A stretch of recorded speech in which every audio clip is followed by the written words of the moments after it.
Jadi gue ada studi kasus, apakah beneran yang bukan siapa-siapa bisa menjadi seseorang di dunia maya ini dan bahkan mendapatkan ratusan juta lewat dunia maya ini. Dan setelah gue melewati ini selama 100 video, gue berani komentar, bisa. Dan untuk mengamplifikasikan studi kasusnya gue pengen coba di akun-akun lain dari nol tanpa mukanya gue. Dan ternyata seperti yang kalian bisa lihat dari screenshotnya, bisa juga. Dan itu kenapa menurut gue ini adalah zaman emas buat kalian yang pengen jadi YouTuber ataupun kreator. Karena gue lihat algoritma media sosial sejak ada yang namanya For You page itu jadi berubah. Bukan kita nyari konten, tapi konten yang nyari kita. Dan di video ini gue pengen bagikan gue punya framework yang udah gue aplikasikan ke sekian banyak akun yang gue sharing ke kalian yang bisa menghasilkan sekian banyak juga, yang bahkan sampai ada ratusan juta setiap bulannya. Menurut gue buat kalian yang benar-benar serius di creators ekonomi ini, jangan skip video ini. Jadi di video ini gue bakal sharing ke kalian gimana caranya gue punya framework untuk menuju ratusan juta per bulan lewat YouTube. Dari nol, tanpa modal, semua orang punya kesempatan yang sama. So untuk masuk ke dunia kreatif ini, ke dunia YouTuber ini, menurut gue ada satu framework yang kalian butuh tahu. Namanya adalah 3P. Pertama adalah passion.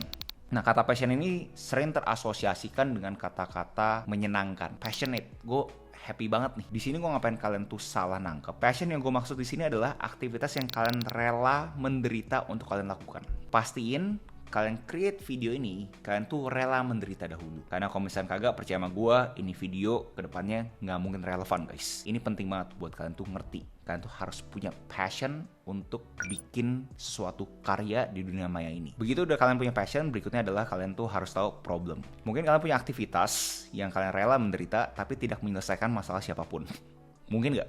Mungkin banget. Nah, kalian harus pikirin problem apa, masalah apa yang dipecahkan dari kalian punya aktivitas passion. Contoh, kalau misalnya kalian di sini passionnya adalah kalian rela menderita bikin lucuan, kan mau ngelawak. Berarti problem yang kalian selesaikan adalah bikin orang itu terhibur. Dan contoh kalau misalnya kalian itu demen masak, itu adalah kalian punya passion. Dan problem yang kalian selesaikan adalah bikin orang tuh tahu cara masak yang baik. Contoh passion kalian itu untuk jadi sehat. Problem yang kalian selesaikan adalah untuk orang-orang tahu cara sehat yang benar tuh seperti apa. Dan di sini penting banget karena pada umumnya orang-orang yang berkarya ini selalu ngeliat ini adalah gua, me. Nggak pernah sebaliknya, bahwa konsumen gua yang mengkonsumsi gua punya karya kira-kira dapat apa sih, masalah apa yang diselesaikan, yang bahasa kerennya value. Dan terakhir adalah profit. Ngelakuin aktivitas ini semua, profitnya berapa sih? Kira-kira gue bisa dapat duit berapa? Terkesan bodoh ya, kayak bro kok jadi mendadak ngomongin duit ya. Tapi menurut gue kalau misalkan kalian kagak ada nilai komersilnya untuk di dunia maya ini, sangat susah banget kalian itu bisa mulai. Karena ngomong padanya, layaknya kalian di sini yang udah di dunia kerja, mungkin kalian sadar lah ya, kalau misalnya duit, kalian kerja kan ya. Sesimpel itu aja guys. Jadi gue nggak tahu kenapa ada stigma negatif kayak seakan-akan kalau di dunia kreatif itu jangan mikirin duitnya. Menurut gue nggak gitu konsepnya gitu. Kalau misalkan kalian beneran serius, menurut gue kalian tuh harus pikirin profitnya kira-kira seberapa gede sih. Jadi kalian juga ketakar seberapa signifikan kalian tuh harus buang waktu, atau bahasa kerennya alokasikan waktu kalian ke aktivitas dunia kreatif ini. Berapa nih ambisi finansial kalian? Contoh 5 juta, 10 juta per bulan, berapa nih? Berikutnya adalah kalian punya journey di YouTube tuh pada umumnya tuh ada 3 level. Ada level 1, ada level 2, ada level 3. Nah di level 1 nih, buat kalian yang semua tuh sekarang dari nol, menurut gue kalian punya goal adalah 1, bikin 100 video dahulu. Nah kebanyakan pemula masalahnya adalah selalu berpikir kayak niche-nya apalah, kayak apa yang harus gue ngomongin segala macam. Di level 1 ini kan tuh nggak relevan terhadap niche. Yang kalian fokus ya pokoknya produksikan 100 video. Jelasnya produksi 100 video nggak asal lah, karena gue tahu ada beberapa orang yang terima omongan gue mentah-mentah, literally video orang di post 100 kali gitu kan ya. Nggak gitu guys. Kan harus bikin video originalnya kalian sebanyak 100 video. Mau seberapa cepat? Menurut gue semakin kalian cepat semakin bagus. Contoh 100 video ini di koneksi gue ada 200 hari gue selesaiin. Jadi 2 hari sekali gue upload video. Nah begitu kalian 100 video ini, pada umumnya kalau misalnya kalian waras, pastinya kalian itu akhirnya tahu benang merahnya gimana. Kenapa orang mau konsumsi kontennya kalian. Jadi udah kebayang nih Pareto slow-nya. Dari 100 video, 20% yang beneran menghasilkan semua viewsnya tuh kelihatan. Nah dari sana akhirnya kalian masuk ke level 2. Dimana level 2 ini kalian tuh udah punya jam terbang, udah dapat nih kualitasnya kalian. Dan kualitas ini bisa diukur dari kalian punya confidence juga. Kayak kalian itu secara internal berasa, wah gue udah siap nih ngelakuin ini semua. Dan habis itu ada beberapa feedback dari kalian punya kolom komentar lah, kalian punya kolega lah, kalian punya teman, atau siapapun yang pernah nonton kalian berasa, bro gue liat tuh lu punya video, bagus ya, thank you lu udah bantu gue untuk bisa baca. Abis itu kalian tempa terus, akhirnya nomor 3 udah kayak gue, dimana kalian tuh udah advance karena kalian udah tahu gimana caranya kalian itu bisa memproduksi video yang orang-orang tuh suka. Di sini kalian punya pendekatan untuk bisa ke level 2, itu yang menurut gue yang lebih penting dibahas, dimana orang-orang tuh masih bingung antara mereka tuh mau approach ini kayak bercanda aja atau dia tuh mau serius di sini. Maksudnya apa bro? Maksudnya karena di dunia kreatif ini kan kagak ada bosnya kita ya, technically ya. Walaupun kalian bisa ngomong algoritma bosnya kita ya, tapi secara ada orang marahin kita kan nggak ada gitu. Jadi nggak banyak orang tuh punya kedisiplinan untuk benar-benar fokus ke dia punya timeline. Contoh udah bilang 2 hari sekali, tetap upload 2 hari sekali. Nah orang-orang serius pastinya dia bisa keep up sama dia punya timeline. Sedangkan orang yang bercanda, yang casual aja kayak ya udahlah bro, gue kerjaan pas gue sempet. Nah itu yang susah. Pada umumnya orang-orang tuh gagal ke nomor 2 karena dia itu sifatnya itu bercanda. Nah dari level 2 ke 3 pun juga ada suatu mindset shift yang kalian tuh harus lakukan. Pada umumnya orang-orang yang di sini yang bisa kebenaran ke nomor 3, orang ini yang udah treat ini sebagai bisnis. Karena dia udah tahu, oh ternyata ini aja yang dibutuhkan dan ini juga memberikan value dan value itu bisa dapat duit dan habis itu ya dia jadikan ini bisnis. Sedangkan yang tidak bisa nyampe level 3, balik lagi dia lebih suka kata-katanya hobi, dimana ini adalah bisnis hobinya gue nggak apa-apa secara operasional rugi, tapi gue suka ngelakuin ini semua. Bisa juga ini pilihan hidup, kagak ada benar, kagak ada salah. Ini cuma pilihan yang kalian harus butuh lakukan untuk kalian tuh mau arahnya tuh ke hobi atau ke bisnis. Dan ini pun layaknya kita kalau misalnya buka bisnis pada umumnya ya guys ya. Ada orang-orang yang kalian berasa kok aneh banget ya. Ini orang mau bikin bisnis yang seperti ini, penghasilannya tuh nggak gede-gede amat, tapi dia suka ngelakuin itu semua. Yang nggak bisa diomongin. Tapi kalian harus tahu nih, kalian tuh mau pendekatannya ke arah mana. Berikutnya yang paling umum adalah orang-orang tuh bilang gue kagak bisa konsisten. Kayak gue bingung, gue udah upload 1 video terus gue udah males, lemes gitu kan ya. Nah pertama lu tuh harus bisa ngeliat ini sebagai chain of comments. Dunia per YouTubean itu ada banyak proses. Kebanyakan orang seperti ini, dia tuh pikir bikin YouTube tuh harus punya ide, bener kan? Abis itu lari ke script, abis lari ke script, abis itu dia lari ke produksi, abis selesai produksi dia lari ke editing, abis editing dia lari ke publishing, abis selesai publishing dia lari ke analytics. Nah kebanyakan orang salahnya terhadap time management mereka adalah begitu udah publish udah beres nih, tapi padahal masih harus lihat analytics untuk akhirnya ke ide lagi dan akhirnya muter. Nah ini adalah sistem yang gue pernah bahas lebih detail lagi di video-video sebelumnya, dimana kalau misalnya kita ngomongin orang-orang pemula cuma mikir to do list, gue hari ini mau bikin YouTube, that's it. Karena orang-orang yang tajam pemikirannya, orang-orang yang bisa bikin ini bisnis, dia ngeliat ini sebagai proses. Oke, to do list ini menghasilkan script ini menghasilkan produksi ini bisa menghasilkan editing ini bisa menghasilkan publishing. Nah jadi ini ada sifatnya tuh sistem, kayak sistem waterfall, dimana ada satu aksi yang akhirnya bikin domino efek ke aksi-aksi lainnya. Kenapa ini akhirnya bisa bikin lu jadi konsisten? Karena jadi lu tahu lu tuh mau mana nih yang lu harus dorong. Pada umumnya orang nggak bisa konsisten, kenapa? Karena nggak kelihatan kerjaannya. Gue nggak tahu nih mana yang harus gue dorong. Gue cuma taunya adalah gue kagak publish hari ini, tapi kagak tahu oh ternyata dia kagak publish hari ini karena dia kagak ada produksi. Karena dia nggak ada produksi ini karena dia itu nggak punya ide. Dia nggak punya ide karena dia berasa dia nggak pernah baca analyticsnya YouTube. Nah jadi ini adalah semua rangkaian aktivitas yang kalian tuh harus punya di kalian punya seharian untuk jadi YouTuber. Dan abis itu kebanyakan orang tuh biasanya burnout di kata-kata ini nih, editing. Karena dia berasa aduh gila PR banget ya. Gue tahu ada beberapa dari kalian mungkin editor juga sama seperti gue. Pas editing kalian nggak berasa burnout karena kalian emang suka. Kalian tuh happy, ada suatu tugas kalian harus selesaikan, begitu selesaikan kalian tuh dapat dopamin. Menurut gue ada orang seperti itu, tapi nggak banyak. Gue punya rekomendasi buat kalian semua yang mungkin berasa editing itu adalah paling susah. Ini kalian tuh cuma 20% di sini. Kenapa 20% doang ya bro? Kita editing kan susah. Nah sekarang uniknya kalau kalian notice ada tren ke depannya, kalian lihat orang-orang yang viral itu pada umumnya makin raw. Jarang banget yang banyak animasi bla bla bla gitu. Menurut gue ada tren dimana konsumen udah capek di overstimulation, kayak distimulasi terus-terusan. Konsumen capek. Konsumen pengen ngomongnya yang raw aja, kagak usah ada animasi apapun, udah raw aja ngomong apa adanya. Nah jadinya kalian di sini tuh jadi makin bisa dikit, bisa bahkan 5% gitu kan ya. Kalian punya waktu alokasikan ke editing karena kan bener raw aja gitu kan. Dari sana berarti kalian punya span waktunya, pastiin kalian tuh di ide, script dan analytics. Ini 80% di sini. Nah saat kalian alokasikan waktu kalian di sini, menurut gue itu akan ngebantu kalian jadi tahu kalian tuh harus bikin konten apa setiap harinya. Jadi makin lebih gampang untuk kalian itu konsisten. Dari progres ini mungkin kalian bingung kayak bro terus gimana cara gue milih videonya bro, kayak milih konten apa yang gue harus produksi. Pertama menurut gue buat yang pemula yang level 1, kalian harus pastikan kalian itu bikin konten yang kalian pengen kalian omongin. Itu penting banget karena menurut gue kalau misalnya kalian sendiri kagak pengen omongin, kagak punya rasa antusias untuk bikin video ini, percaya sama gue susah untuk nimbulin motivasi secara intrinsiknya. Jadi pastiin kalian punya konten adalah sesuatu yang kalian pengen omongin juga. Terus begitu udah Terus kalian pengen omongin, kalian masuk ke aktivitas research. Researchnya bisa banyak. Pertama kalian bisa ke YouTube search sendiri. Contoh kalian pengen ngomongin terhadap stoik gitu kan ya. Kalian ketik aja stoik dan kalian lihat ada berapa banyak video tentang stoik. Kalian bisa ke Google Trend juga, kalian klik stoik, cek Indonesia ada berapa banyak orang yang ngecek terhadap stoik. Ada juga sekarang yang namanya AI, di mana kalian bisa cek terhadap Gemini, kalian bilangin konten-konten YouTube yang kalian udah konsumsi itu yang menurut kalian menarik terhadap stoikisme, kalian masukin ke Gemini, terus minta dia bikin highlightnya, dan abis itu diparafrase,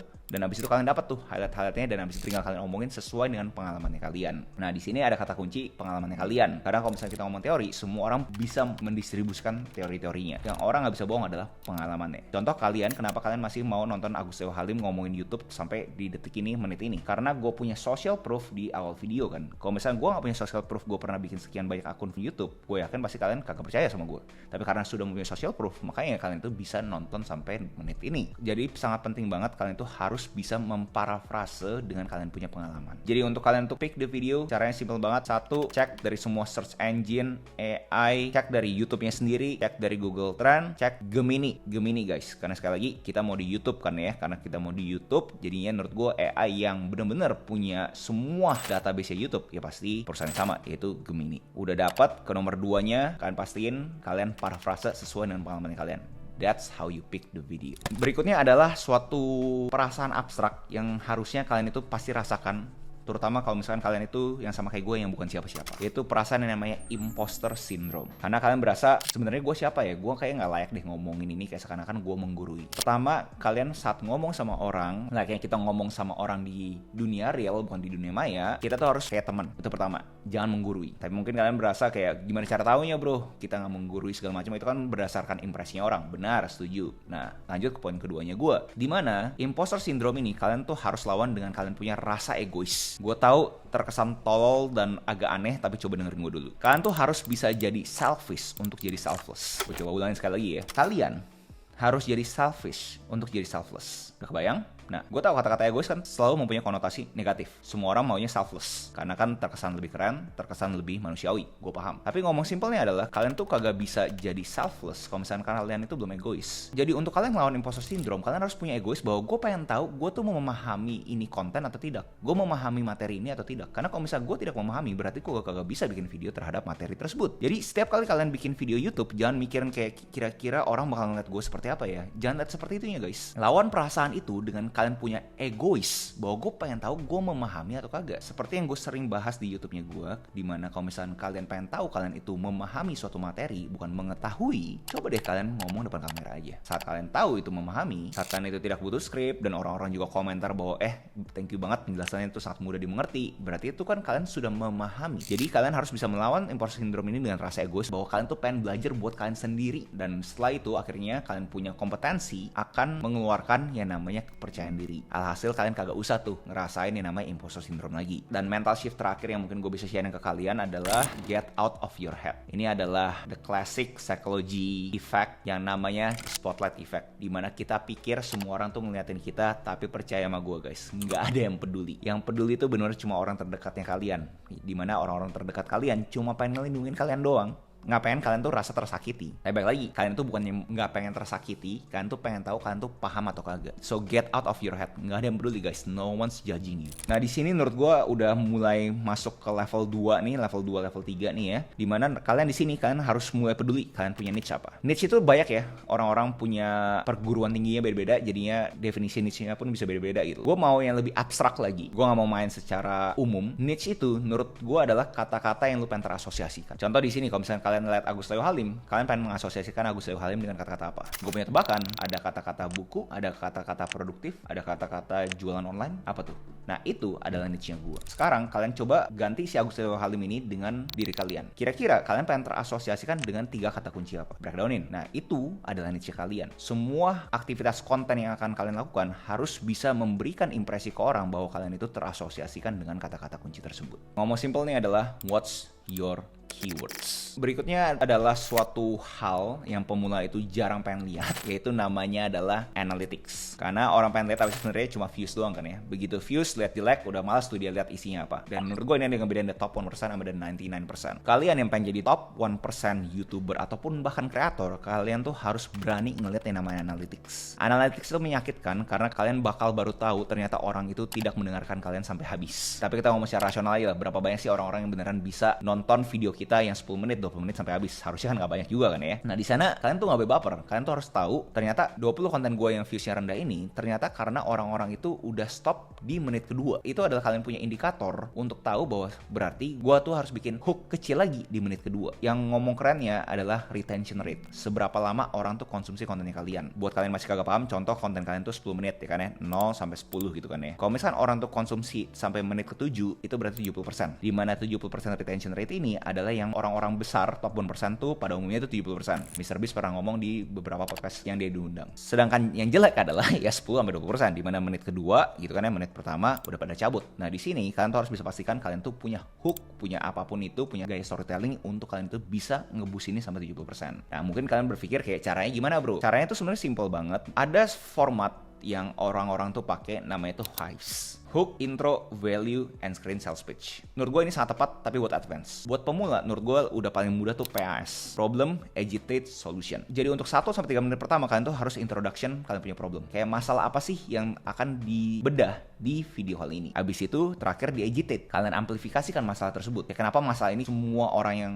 nonton video kalian tuh butuh tahu. Di 30% akhir, kalian tuh harus bisa memberikan solusinya. Studi kasusnya apa nih? Siapa aja yang udah ngerjain, dan hasilnya apa? Ini menurut gue formatnya sangat-sangat mudah banget buat pemula. Buat kalian yang pengen lebih serius lagi di industri kreatif ini, gue punya yang namanya Ruang Kreatif, dimana gue ngebantu orang-orang untuk bisa viral dan menghasilkan lewat dunia maya ini. Ini bootcamp cocok buat kalian yang suka kerjanya itu cuma 1 jam, tapi bisa menghasilkannya luar biasa. Cocok buat kalian yang punya bisnis untuk kalian itu ngerti apa namanya personal branding, atau sekarang jargonnya creator founder marketing. Ataupun cocok kalian yang mempunyai brand dan pengen tahu workflow-nya Agus Leo Halim seperti apa untuk ngebantu timnya mereka. Jadi di Ruang Kreatif begitu masuk kalian tuh langsung dapat 100 jam pre-recorded content dari AI lah, CapCut lah, Meta Ads, itu semua udah ada di pre-recordednya. Begitu udah selesai di 100 jam pre-recorded ini, kalian akan masuk ke 12 modul live Q&A selama 12 kali pertemuan, dan abis itu kalian akan juga dikasih 6 assignment, 6 tugas untuk kalian selesaikan, dan abis itu akan dibedah 20 studi kasus akun yang kita buat dari nol. Dan kalau misalnya itu kagak cukup, kalian bisa add on lagi untuk premium, dimana itu dapat 4 kali pertemuan, dibedah langsung sama Agus Leo Halim, dimana gue interview kalian, gue akan kasih tahu kalian niche kalian yang lebih bagus tuh apa, gue akan bedah kalian punya studi kasus, gue akan bedah kalian punya akun, dan terakhir akan dikasih content plan dengan bersertakan hooks untuk kalian itu lakukan aja selama 30 video ke depan. Untuk lebih detailnya lagi, kalian bisa komen aja kreatif di gue punya Instagram, atau bisa cek highlight-highlightnya terhadap testimoni para peserta Ruang Kreatif. Buruan ke link ini sebelum kehabisan. Pas kalian itu melakukan analytics, kalian juga harus breakdownin, kalian punya thumbnail, kalian punya gaya edit segala macam. Kalian cari